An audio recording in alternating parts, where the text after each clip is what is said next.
Assalamualaikum warahmatullahi wabarakatuh. Waalaikumsalam warahmatullahi wabarakatuh.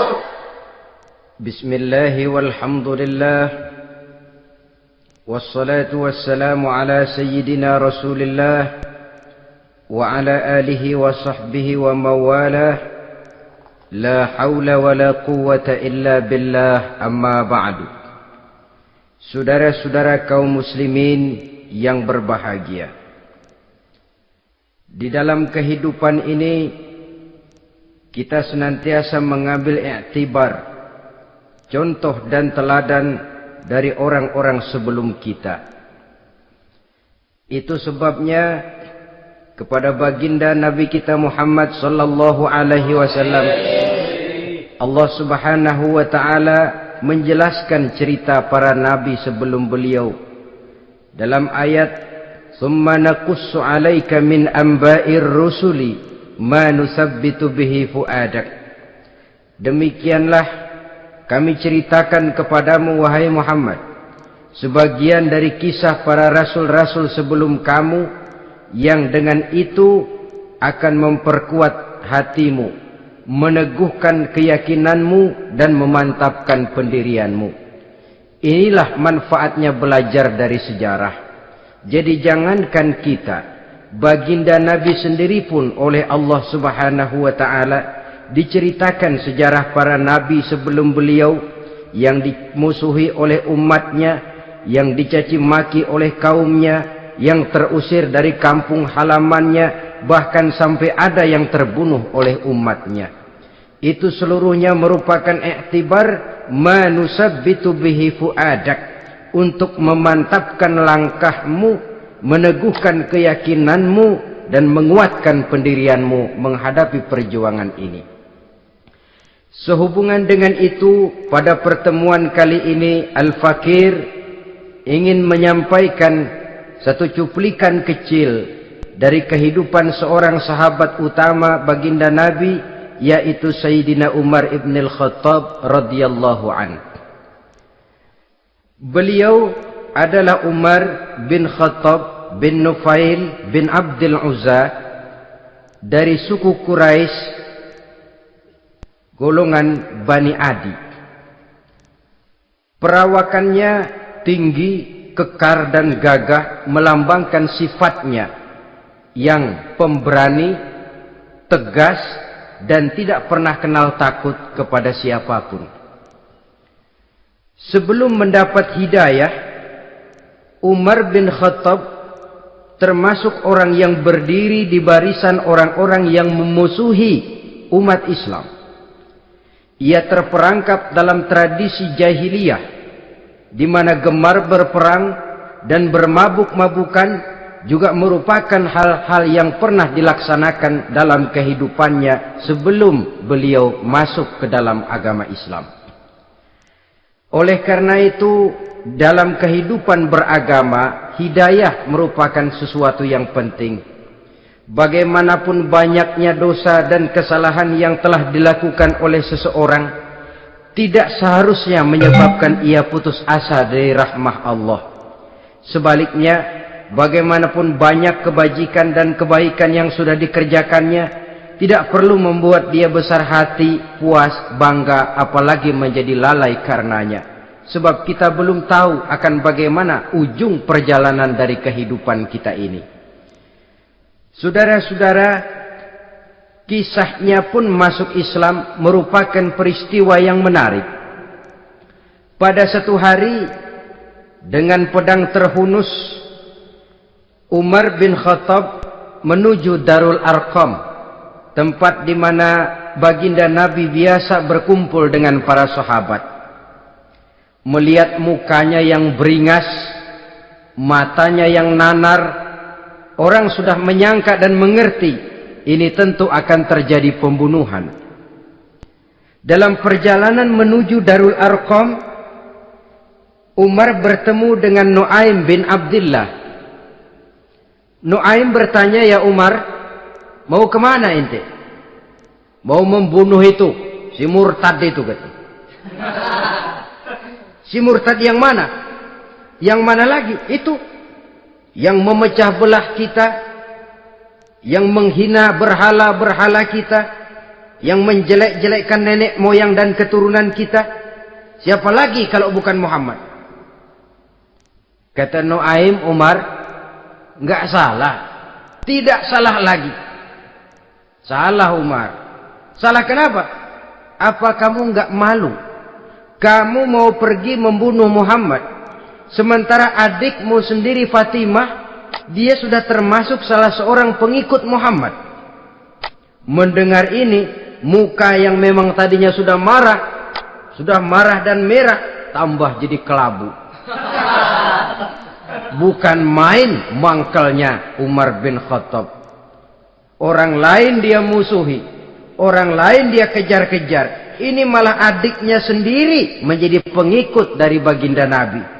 Tidak jadi menuju Darul Arqam, dia berangkat ke rumah adiknya Fatimah.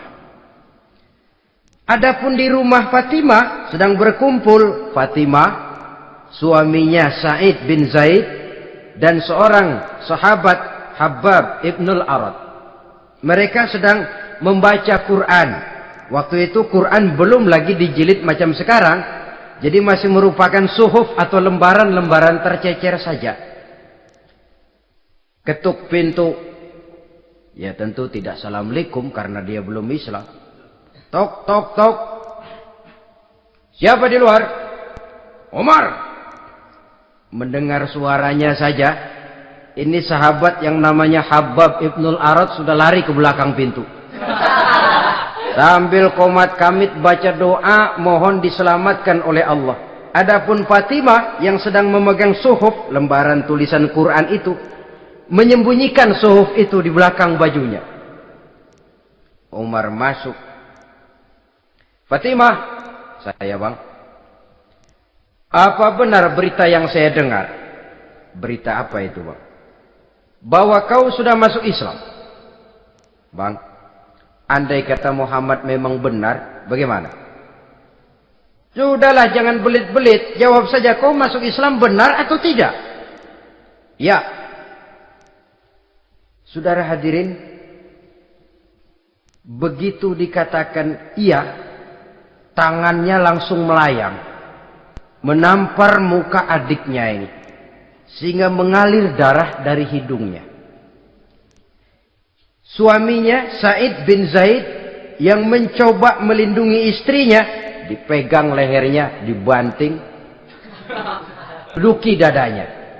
Oh ini jawara ini.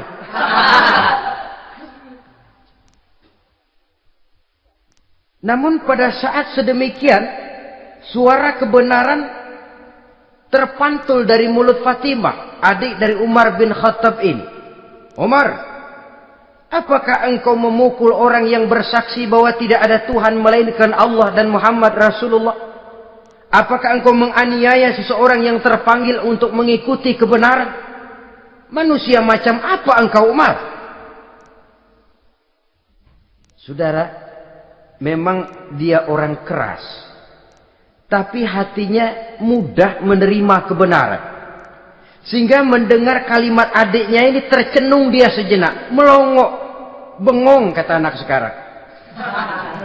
Ini kalau tidak karena keyakinan yang mantap, tidak mungkin orang ini, anak adik saya ini bicara macam begini. Umar, mengapa engkau memukul orang yang bersaksi bahwa tidak ada Tuhan melainkan Allah dan Muhammad Rasulullah? Mengapa engkau pukul orang yang mengikuti kebenaran, menerima hidayah dari Allah? Begitu yakin dan mantapnya, walaupun di tengah satu hal yang sangat menakutkan. Siapa yang tidak takut orang Quraisy berhadapan dengan Umar bin Khattab yang dikenal sebagai singa padang pasir pada waktu itu? Malahan dia termasuk salah seorang jagoan di tradisi masyarakat jahiliyah itu. Ada satu pasar yang namanya pasar Ukaz. Tiap tahun di pasar itu diadakan pesta. Pertama pertandingan syair. Jadi penyair waktu itu jadi kebanggaan. Syair-syair yang menang itu digantung di dinding Ka'bah. Jadi setiap suku akan bangga kalau mempunyai ahli syair yang hebat. Nah, lalu diadakan juga lah perlombaan balap kuda, memanah, termasuk gulat. Lah Umar ini tiap kali pertarungan mesti menang. Belum pernah ada yang berhasil mengalahkan dia. Jawara. Saudara-saudara, mendengar adiknya begitu mantap hatinya, apalagi ketika adiknya berkata begitu, suhuf, lembaran yang disembunyikan di belakang bajunya tersembul. Apa yang kau sembunyikan di balik bajumu itu? Suhuf. Apa suhuf itu? Lembaran Al-Quran. Coba saya lihat. Enggak boleh. Kenapa? Kamu kotor. Orang kotor tidak boleh megang Quran. Saya mau lihat. Enggak boleh. Kalau kamu mau lihat, mandi dulu. Diturutinya permintaan adiknya itu. Lalu diambilnya suhuf tadi. Dia baca. Kebetulan ayat yang dibacanya, ayat pertama dari surah Toha, yang berlanjut dengan ayat 14 pada surah yang sama. Dia baca. Bismillahirrahmanirrahim.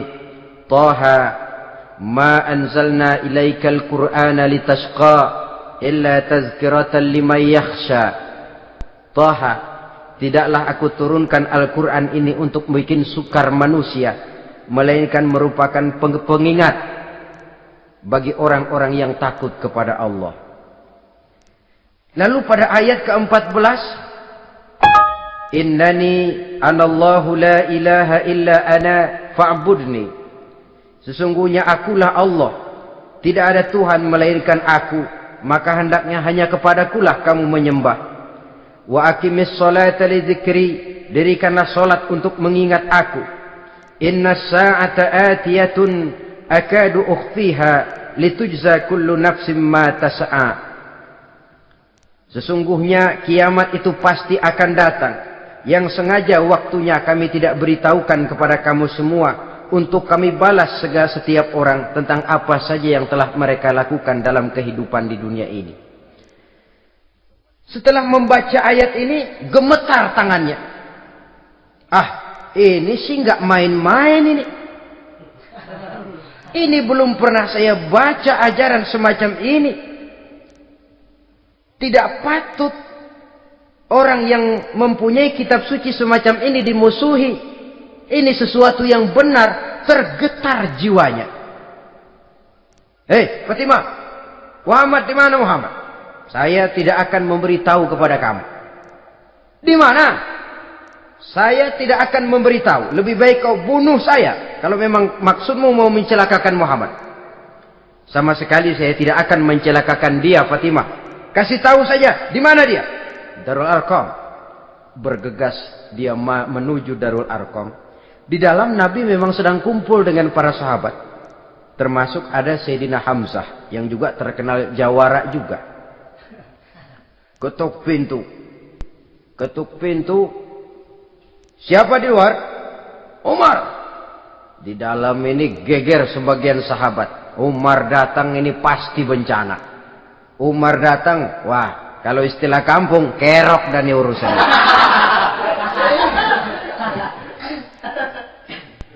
Tapi baginda Nabi menenangkan mereka. Tenang. Mudah-mudahan ada hikmahnya. Sayyidina Hamzah tampil. Bukakan dia pintu. Kalau niatnya baik, kita terima. Kalau niatnya tidak baik, saya paling depan. Dibukakan pintu. Begitu dibukakan pintu, Umar masuk merangkul baginda Nabi. Kemudian dengan tersendat, Ashhadu an la ilaha illallah wa ashhadu annaka ya Muhammad Rasulullah. Saya bersaksi tidak ada Tuhan melainkan Allah, dan saya bersaksi bahwa engkau hai Muhammad adalah utusan Allah. Sahabat takbir semua. Allahu Akbar, Allahu Akbar. Kegembiraan meliputi suasana ketika itu. Kenapa? Karena sebelumnya dikala Umar belum masuk Islam, dia merupakan ganjalan yang paling dikhawatirkan oleh umat Islam. Setelah dia masuk Islam, jelas merupakan suatu keuntungan yang sangat besar. Dan dia tertarik kepada Islam bukan karena bujuk rayu orang, tidak karena diberikan harta, tidak karena diiming-iming oleh kedudukan tinggi, Tapi karena kebenaran, hidayah menembus hatinya melalui wasilah ayat dalam surah Thaha yang dibacanya melalui suhuf yang dipegang oleh adiknya tadi. Sejak saat itu berubah 180 derajat Umar bin Khattab radhiyallahu anhu. Tetapi tetap dengan sifatnya keras, tegas, dan tidak pernah kenal takut kepada siapapun. Cuma kalau sebelum Islam, dia kerasnya kepada Islam. Setelah dia masuk Islam, muter arah. Kepada siapapun yang memusuhi Islam, dia bersikap keras, tegas, dan tidak pernah kenal takut. Bahkan setelah beliau masuk Islam, satu hari ketika di Darul Arqam kumpul-kumpul, waktu itu Nabi belum berdakwah secara terbuka karena pengikut masih sedikit. Sayyidina Umar usul, "Ya Rasul, ada apa Umar? Alasna 'alal haq fi mamatina wa mahyana." Ya Rasul, bukankah kita ini berdiri di atas sesuatu yang benar? Bukankah mati kita, hidup kita untuk melaksanakan sesuatu yang benar? Bala ya Umar, betul Umar. Wallazi nafsi biyadih, innakum la'alal haq in muttum wa in hiyitum. Demi Allah Umar, kata Nabi, sesungguhnya kamu dan kita semua berdiri di atas kebenaran, hidup ataupun mati. Setelah mendapat jawaban begini, Umar masuk kepada tujuan pembicaraannya. Izan ya Rasul, fafimal ihtifa. Kalau memang begitu ya Rasul, kalau memang kita yakin kita berdiri di atas kebenaran, kita hidup karena kebenaran, kita mati pun memperjuangkan kebenaran, fafimal ihtifa. Kenapa mesti ngumpet-ngumpet? Kenapa harus sembunyi-sembunyi? Wallazi ba'asaka bil haqq, demi Allah ya Rasul, la takhrujanna wa la nakhrujanna ma'ak. Tuhan harus keluar menyampaikan Islam ini secara terbuka, dan kami akan mendampingi Tuhan dengan segenap jiwa dan raga. Sekali masuk Islam gak tanggung-tanggung. Yang kayak begini ini yang kita perlukan sekarang ini. Begitu masuk Islam gak tanggung seluruhnya, jiwa dan raganya masuk Islam. Beliau yang pertama kali mengajukan ide, kenapa harus dakwah sembunyi ya Rasul? Wong kita berdiri di atas kebenaran, memperjuangkan sesuatu yang hak. Kalau kita mati, kita pun mati membela kebenaran. Kenapa mesti fafimal ikhtifa? Kenapa harus sembunyi-sembunyi? Mulai sekarang mari keluar ya Rasul, saya akan dampingi Tuhan, nyawa taruhannya. Saudara hadirin yang saya hormati, selalu dia tempat-tempat yang pernah dia melaksanakan maksiat sebelum dia Islam, selalu dia kunjungi sampai dia berkata, tidak ada tempat yang pernah saya melakukan kesalahan sebelum saya Islam yang harus saya tutupi dengan kebajikan setelah saya Islam sekarang ini. Bahkan ada satu riwayat menjelaskan beliau itu yang tinggi badannya, kekar perawakannya, gemetar orang ngadepin dia. Tapi beliau sendiri sangat mudah gemetar kalau sudah mendengar ayat-ayat Allah. Sehingga ada satu riwayat menjelaskan Sayyidina Umar itu setelah masuk Islam, kalau sholat kadang-kadang bila menoleh ke kanan beliau senyum, bila menoleh ke kiri beliau menangis berurai air mata. Ada orang bertanya, ya Umar, kenapa menengok ke kanan kau senyum, ke kiri kau menangis? Itulah kalau saya ingat jahilnya saya sebelum Islam. Adapun bila saya menoleh ke arah sebelah kanan saya tersenyum, teringat betapa dulu saya membuat berhala dari korma. Saya tumpuk-tumpuk, saya susun begitu.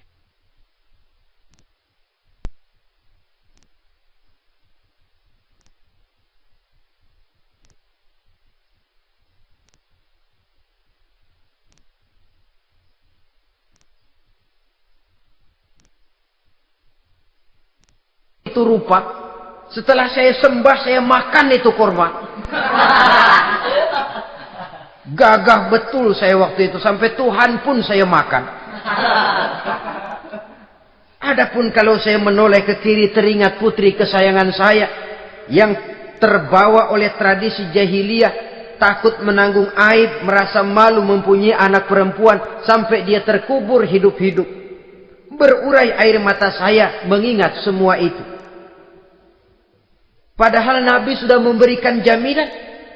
Sebab saudara, jangan lupa, orang kafir masuk Islam, dalam Islam itu dihitung dari bayi lagi. Dari nol, itulah untungnya. Jadi misalnya sudah 60 tahun, dari kecil sampai 60 tahun kafir. Umur 61 masuk Islam. Nah, sejak umur 61 itulah yang dihisab oleh Allah. 60 tahun ke bawah gratis bersih pemutihan. Istimewa betul. Tapi jangan lalu diniatin, gua kafir aja. Nanti sudah tua-tua mau giliran mati baru Islam. Itu diniatin lain. Ini yang karena faktor hidayah, saudara-saudara. Nah, cintanya kepada baginda Nabi luar biasa. Dalam setiap pertempuran beliau selalu di front terdepan. Bahkan demikian cintanya sampai ketika hari di mana baginda Nabi wafat, saudara-saudara. Disampaikan berita wafat Nabi kepada Umar ini. Ya Umar, baginda Nabi sudah wafat. Kamu ngomong apa? Baginda Nabi sudah wafat. Bukan sedih, nyabut pedang, keluar matanya melotot. Siapa yang bilang Muhammad mati, saya tabas batang lehernya. Begitu cintanya beliau kepada baginda Nabi, sampai-sampai nggak menerima kalau Nabi wafat. Taruhlah nggak bisa mati bersamaan, bolehlah mati beriring-iring saja barangkali maksudnya. Saudara-saudara, cabut pedang, kelayaban kemana-mana. Ayo, siapa ngomong Muhammad mati, saya tebas batang lehernya. Sampai bertemu dengan Sayyidina Umar, Sayyidina Abu Bakar. Di tempat orang banyak, Sayyidina Abu Bakar yang bijaksana ini pidato. Ayuhan nas, man kana ya'budu Muhammadan, fa inna Muhammadan qad mata. Wa man kana ya'budu Allah, fa inna Allah hayyun la yamut. Wahai manusia, barang siapa yang menyembah Muhammad, maka Muhammad sudah mati. Tetapi barang siapa yang menyembah Allah, Allah akan hidup selamanya dan tidak akan pernah mati. Mendengar pidato ini, Sayyidina Umar sadar bahwa sebenarnya yang tidak bisa mati itu cuma Allah.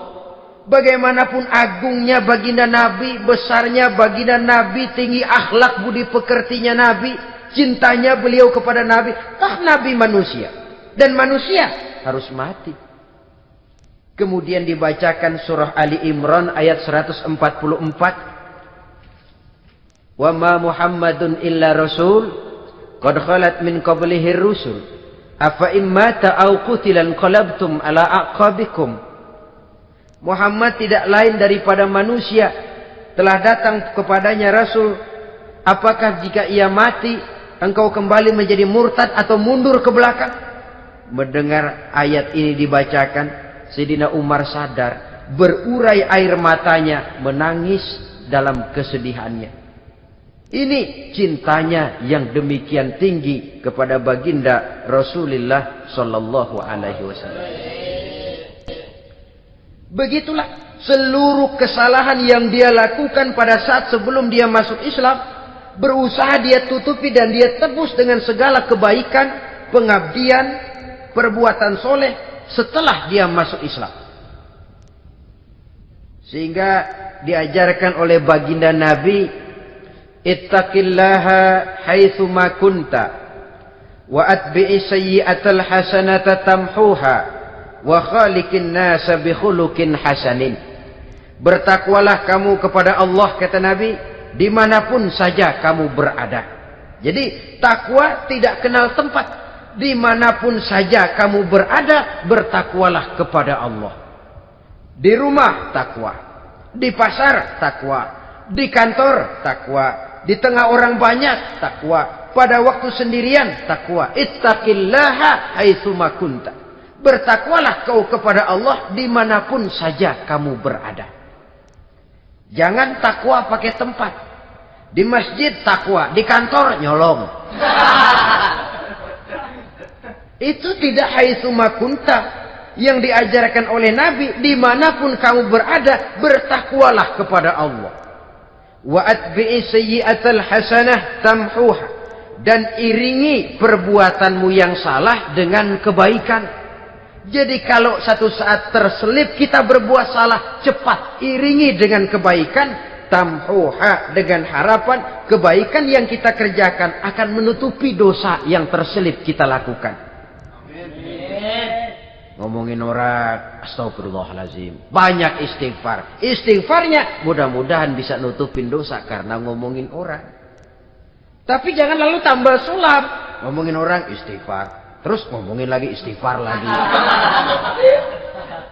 Itu tentu tidak bisa dengan cara begitu. Barangkali terselip pernah mengambil harta orang tanpa alasan yang hak. Imbangi dengan rajin sedekah misalnya. Barangkali pernah menyakiti hati orang, imbangi dengan perbuatan yang bisa menyenangkan hati orang lain.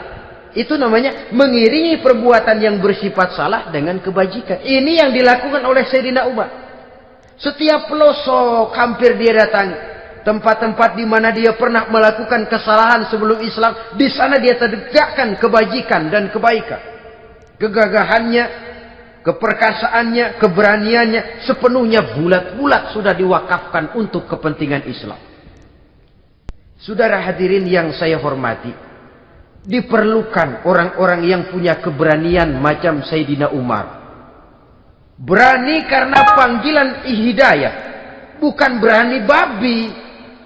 Babi berani juga babi, cuman nyeruduk. Artinya berani yang tanpa pertimbangan. Berani yang tanpa pertimbangan pada akhirnya akan menyulitkan kita sendiri. Beliau gagah, beliau berani, beliau punya kekuatan, beliau punya wewenang. Dan itu dimanfaatkannya untuk menjadi backing baginda Nabi kita Muhammad sallallahu alaihi wasallam. La takhrujanna wa la nakhrujanna ma'ak ya Rasul. Ya Rasul, keluar, sampaikan dakwah secara terbuka. Saya akan mendampingi Tuhan. Jika ada yang ganggu Tuhan, saya paling depan. Backing yang mendampingi Rasul untuk menyampaikan risalah Islamiyah ini. Saudara hadirin yang saya hormati, wa khaliqin nasa bi khuluqin hasanin, kata Nabi. Dan pergaulilah manusia dengan akhlak yang baik. Karena dengan ini kau bisa mengambil hati orang. Dalam hadis lain katakan, innakum la tas'una an-nasa bi amwalikum walakin yas'uhum minkum bastul wajhi wa husnul khuluq.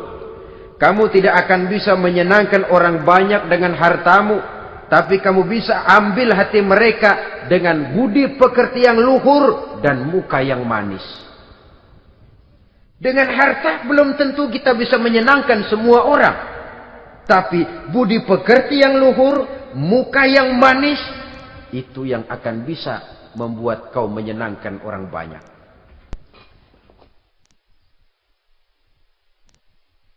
Setelah baginda Rasul wafat, pernah ketika berkumpul, Sayyidina Abu Bakar berkata kepada Sayyidina Umar, "Ya Umar, saya baiat kamu untuk menjadi khalifah." Jawab beliau, "Sayalah yang akan membaiat Tuan. Tapi Anda lebih utama dari saya Umar. Keutamaan saya akan saya berikan kepada Tuan untuk mendukung kekhalifahan Tuan." Di sini kelihatan wataknya yang tidak ambisius. Gagah, berani, perkasa, tapi tahu diri. Enggak nyelonong. Tidak menggunakan kekuasaannya, kegagahannya untuk maksud yang sewenang-wenang. Oleh karena itu setelah Sayyidina Abu Bakar wafat, beliau dilantik menjadi khalifah, keluarlah pidatonya yang terkenal. Ayuhan nas, inni qad wullitu alaikum walastu bi khairikum. Hai manusia, aku telah dipilih menjadi pemimpin kamu. padahal aku bukanlah orang yang terbaik di antara kamu. Kalau tidaklah karena aku melihat keutamaan, keteguhan yang dapat melindungi kalian, berat rasanya aku memikul amanah ini. Sebab apa? Alangkah beratnya menunggu datangnya perhitungan di akhirat nanti terhadap Umar. Ini yang jadi motifnya memegang jabatan khalifah. Sungguh berat bagi Umar menunggu datangnya saat perhitungan. Sehingga seolah-olah kalau bisalah jadi Umar bin Khattab saja, jangan jadi khalifah kalau bisa. Tapi moya umat sudah kadang memilih. Sehingga benar kalau dalam satu hadis Nabi pernah mengajarkan jangan memberikan satu jabatan kepada orang yang memintanya. Sebab orang kalau sudah minta jabatan, apalagi pakai jilat-jilat, pakai upeti-upeti, tentu ada tendensinya. Ada batu di balik udang.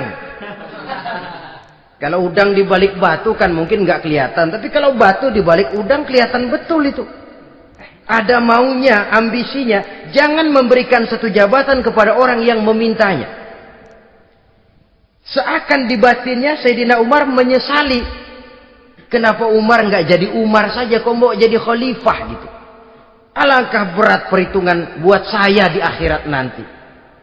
Nah, setelah jadi khalifah, sebagai satu i'tibar, saya akan mencoba mengemukakan beberapa sifatnya yang menonjol untuk pelajaran buat kita semua. Pertama, sikapnya terhadap keluarganya setelah beliau menjadi khalifah.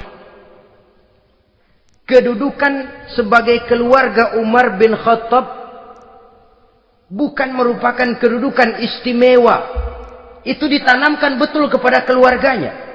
Jangan karena bapakmu khalifah, lalu mentang-mentang anak khalifah kau merasa dapat fasilitas, merasa bisa berbuat semau-maumu, kau harus punya tanggung jawab dan beban moral, memberikan contoh yang lebih baik kepada rakyat.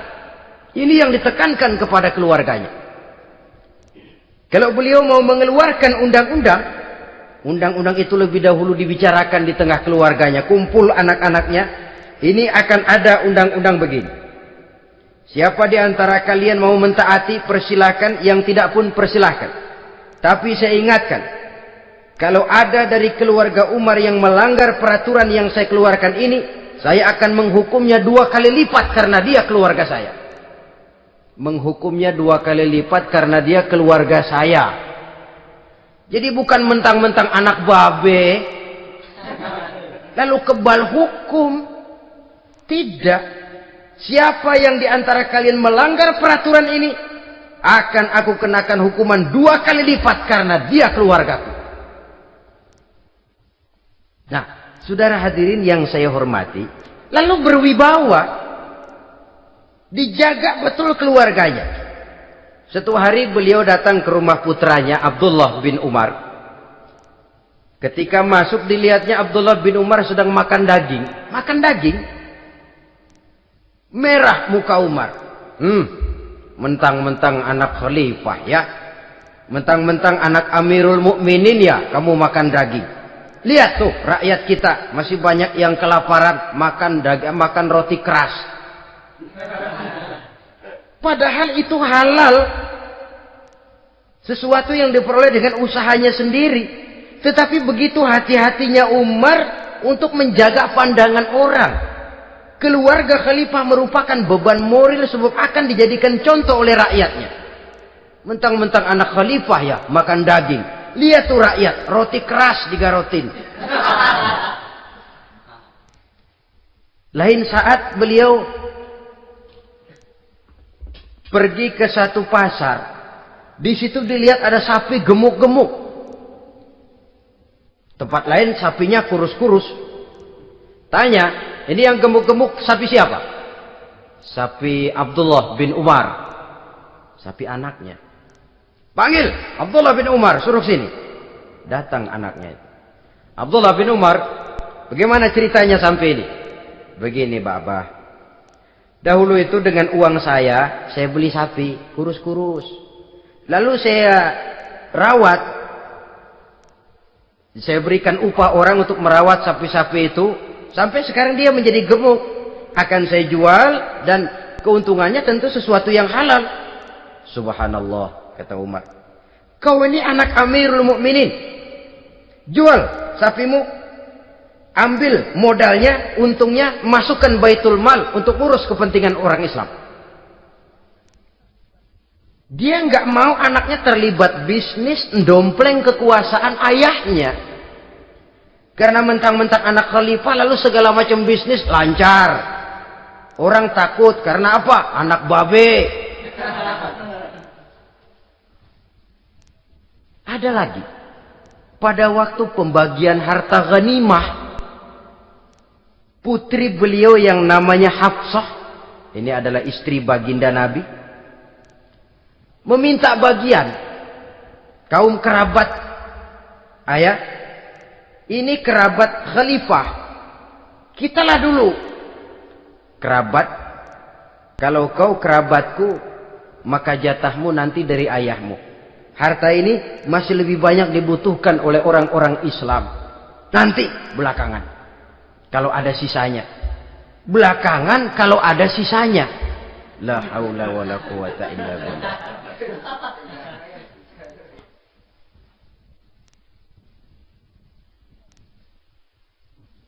Saudara hadirin, itu terhadap keluarganya.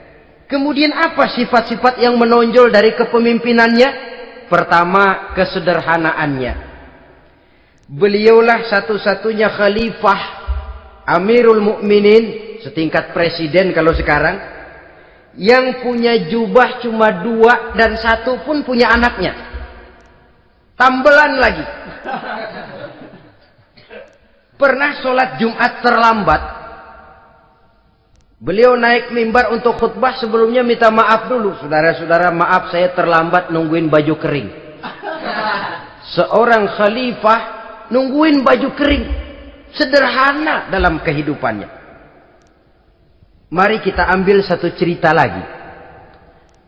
Pada waktu beliau jadi khalifah, yang diangkat jadi gubernur di Mesir adalah Amr bin As. Amr bin As hidupnya lebih mirip kaisar. Istananya besar, pakaiannya bagus-bagus.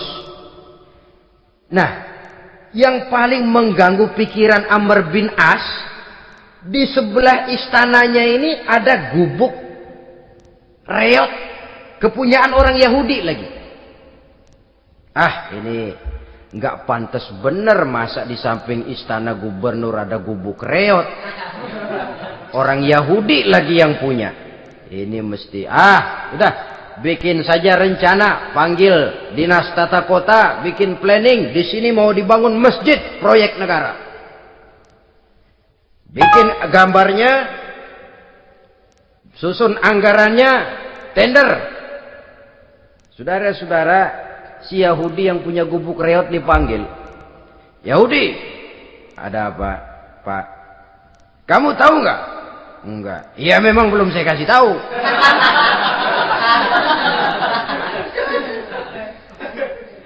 Ada apa, Pak? Itu kamu punya gubuk. Tahu? Kena proyek. Proyek apa, Pak? Kami mau bangun masjid besar di situ. Dan tidak sesuai ada gubuk reot di samping tempat gubernur. Jadi maksud Bapak, gubukmu, tanah-tanahnya mau saya bebaskan. Saya beli. Enggak mau, Pak. Saya enggak mau jual. Saya bayar 2 kali lipat. Enggak mau. 3 kali lipat. 6 kali lipat juga enggak mau, Pak. Saya dari muda peres keringat banting tulang cuma segitu-gitunya, Pak, tempat saya tinggal. Gubuk reot sama tanahnya sedikit. Makmur saya, Pak, cuma rumah sama sumur.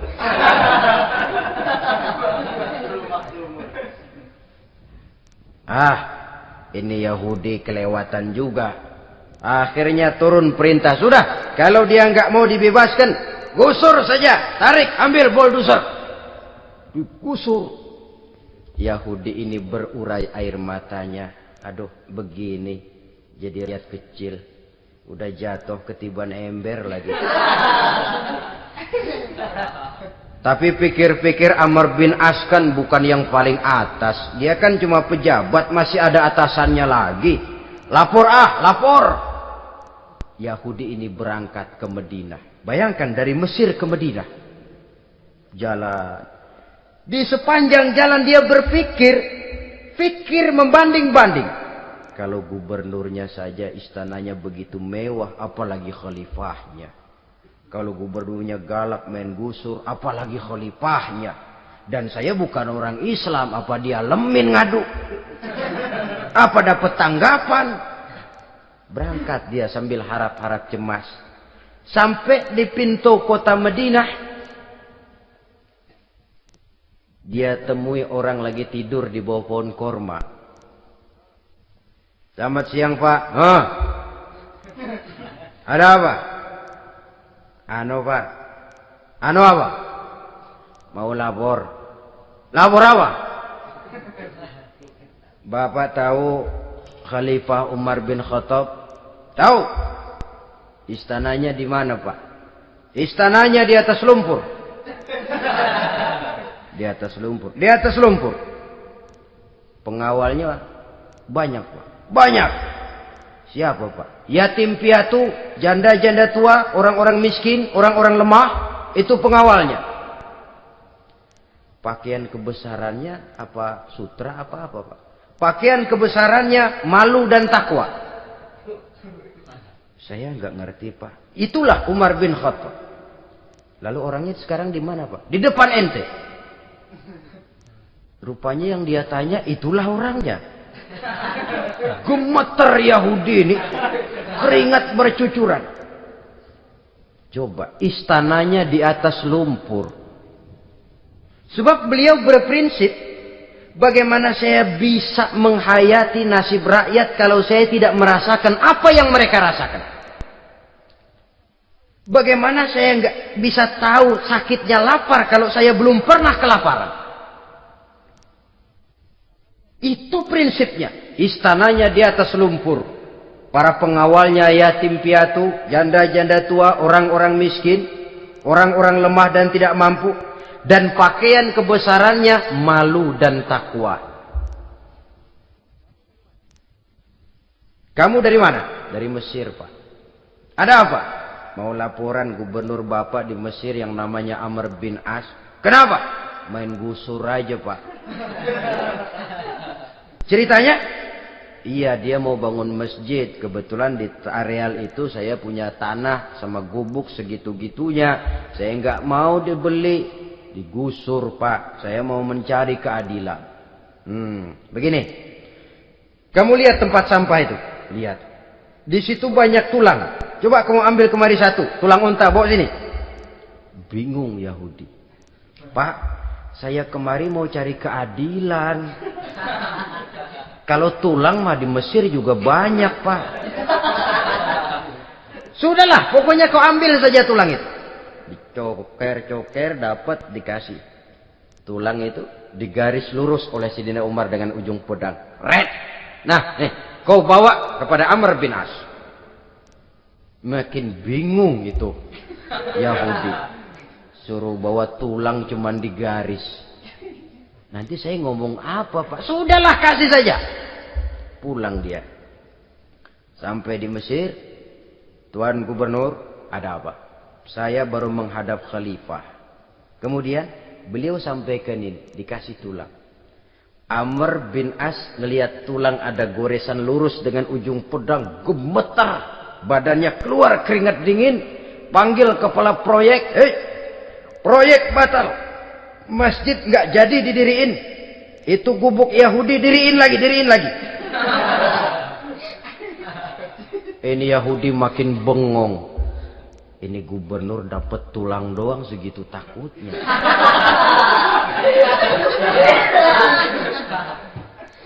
Ada apa sebenarnya, Tuan Gubernur? Kamu tahu? Ini nasihat pahit buat saya dari Amirul Mukminin Umar bin Khattab.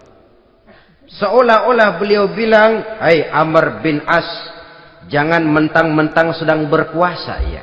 Pada suatu saat kau akan jadi tulang-tulang kayak begini. Maka mumpung kamu masih hidup dan berkuasa, berlaku lurus dan adillah kamu seperti lurusnya garis di atas tulang ini. Red. Lurus, adil, jangan bengkok. Sebab kalau kamu bengkok, nanti aku yang luruskan pakai pedangku. Siapa yang enggak ngeper digituin?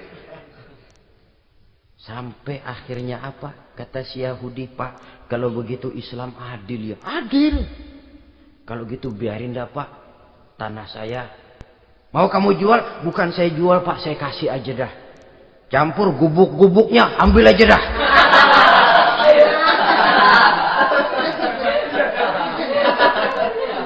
Masuk Islam si Yahudi ini oleh karena keadilan dari Umar bin Khattab. Begitulah kesederhanaan hidupnya. Sampai saudara, yang ironi betul, pernah Utsman bin Affan, Ali bin Abi Thalib, Thalhah dan Zubair kumpul mendengar berita bahwa Sayyidina Umar ini punya hutang. Bayangkan, seorang khalifah untuk melangsungkan hidupnya sampai punya hutang. Padahal Baitul Mal di bawah kekuasaannya. Berunding Utsman, Ali, Thalhah, Zubair. Kalau kita langsung ngomong sama Umar nggak enak dong, dia nggak bakalan terima. Lewat putrinya aja, Hafsah deh. Baik. Hafsah ngomong sama Umar, Abah, kenapa? Bagaimana kalau honor Abah ditambah, ditingkatkan supaya hutang bisa ketutup? Hafsah, saya Abah. Siapa yang nyuruh kamu ngomong begitu? Enggak ada. Ada. Saya tahu ada ini. Kalau enggak ada, kamu enggak mungkin ngomong begitu. Tapi orangnya kalau saya tuntut, mereka mungkin enggak mau. Sekarang saya mau tanya Hafsah, kau kan istri Rasul, betul? Nah, saya mau tanya, suamimu makanannya apa? Daging? Bukan. Roti. Tempat tidurnya kasur empuk? Bukan. Kain kasar yang kalau musim panas kami bentangkan, kalau musim dingin separuh buat tidur, separuh buat selimut.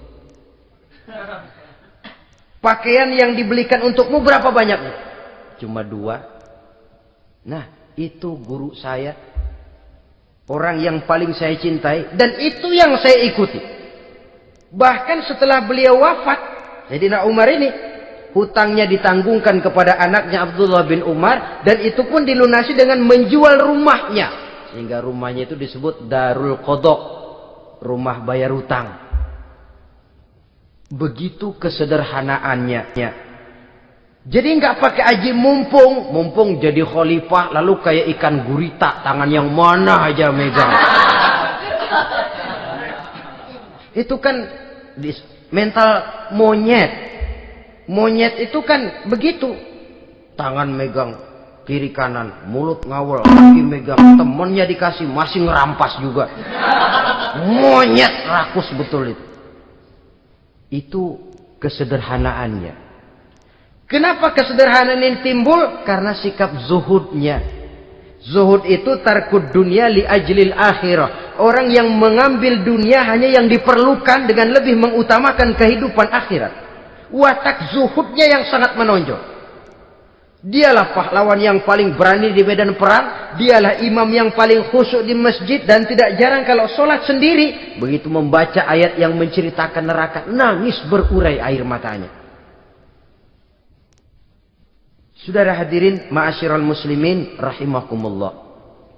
Jadi kesederhanaan dan kezuhudan ini bukan lewat teori disampaikan oleh Umar, bukan lewat penataran seluruh aparat, tidak, lewat contoh konkret. Inilah saya, contoh sederhana dan zuhud. Bagaimana saya akan bisa merasakan penderitaan ini kalau saya sendiri tidak pernah menderita? Bagaimana saya akan tahu sakitnya lapar kalau saya belum pernah kelaparan? Maka tanpa penataran, tanpa upgrading segala macam, berhasil karena prinsip keteladanan. Beliau jadi contoh utama.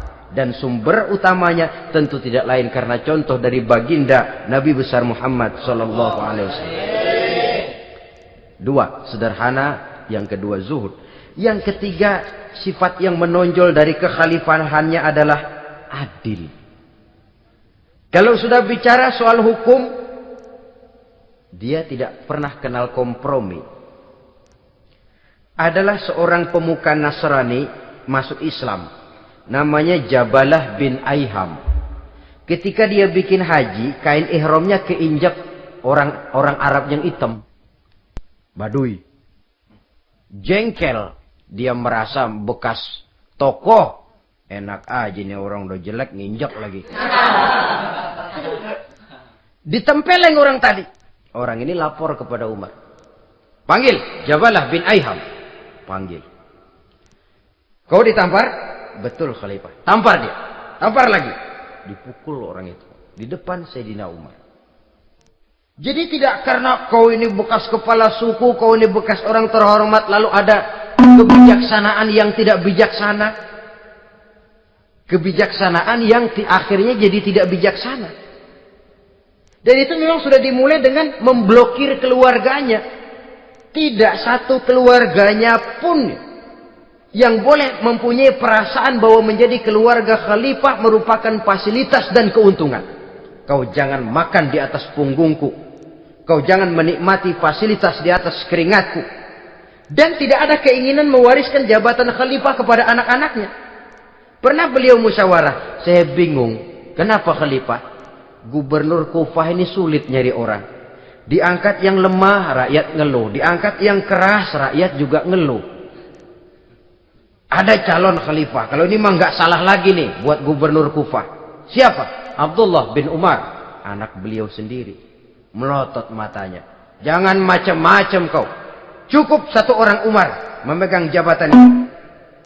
Kalau berhasil, kami keluarga Umar sudah merasakannya. Kalau gagal, cukup kegagalan seorang Umar. Tidak berusaha mengorbitkan anaknya. Wah, anak babeh diangkat jadi tidak, malah diblokir, cari yang lain. Tapi Abdullah bin Umar cukup syarat ya khalifah, dia orang bertakwa dan soleh. Yang takwa dan soleh bukan cuma anak Umar, anak orang lain juga banyak yang takwa dan soleh. Itu prinsipnya. Sehingga ketegasannya ini membuat orang jadi sungkan. Dan tidak seorang pun berani kirim-kirim upeti hadiah. Pernah itu ada pejabat dari Azerbaijan kirim makanan, kue, mending apa? Kue. Gitu dicicipi enak. Enak juga ya kue ini. Enak khalifah. Ini di sana apa makan rakyat biasa? Bukan, ini makanan orang-orang VIP. Nah, dibungkus lagi itu kue. Dibungkus. Ontamu mana? Di luar. Ambil, bawa pulang, serahkan lagi kepada gubernur di sana. Kasih tahu salam dari Umar bin Khattab. Kenyangkan dulu rakyat dengan makanan seperti ini. Kita belakangan. Jadi kalau rakyat lapar, saya orang pertama yang akan merasakan kelaparan. Tapi kalau rakyat makmur, biarlah saya menjadi orang terakhir yang kenyang. Kan bagus prinsip itu. Jikalau rakyat kelaparan, saya akan jadi orang pertama yang merasakan lapar. Tapi kalau rakyat makmur, biar saya jadi orang terakhir yang kenyang. Jangan dibalik. Pada saat rakyat kelaparan, dia kekenyangan.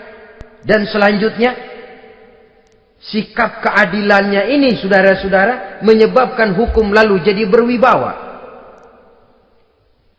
Pernah, beliau jalan-jalan di lorong kota Madinah. Di tempat yang namanya Harah bersama Aslam.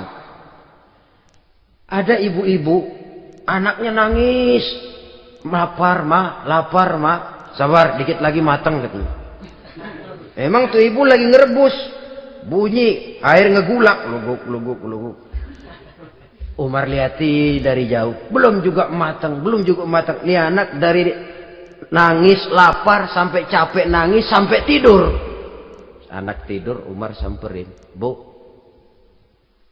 yang masak apa sih kok nggak bisa matang?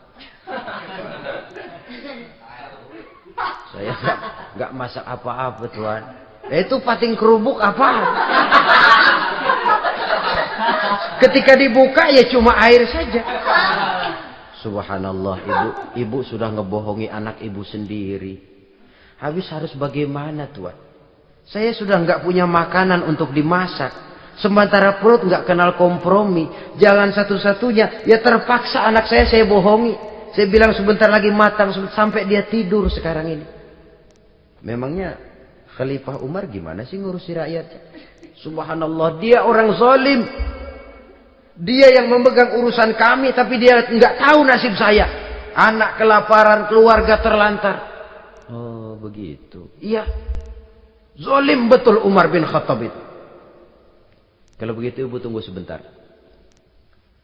Dia pulang bersama Aslam menuju Baitul Mal. Dia ambil tepung 1 karung, dipikul sendiri. Dipikul sendiri, kata Aslam, ya Khalifah biar saya yang bawa. Jangan. Kenapa Khalifah? Apa kau kira kau sanggup mikul dosa saya di akhirat nanti? Biar saya yang mikul sendiri. Dia bawa ke tempat tuh ibu-ibu. Dia masakin sendiri. Nah bu, sudah matang, persilahkan masak. Makan. Alhamdulillah Tuhan. Tuhan Allah memberkahi Tuhan. Tuhan lebih baik dari Umar bin Khattab yang zalim itu.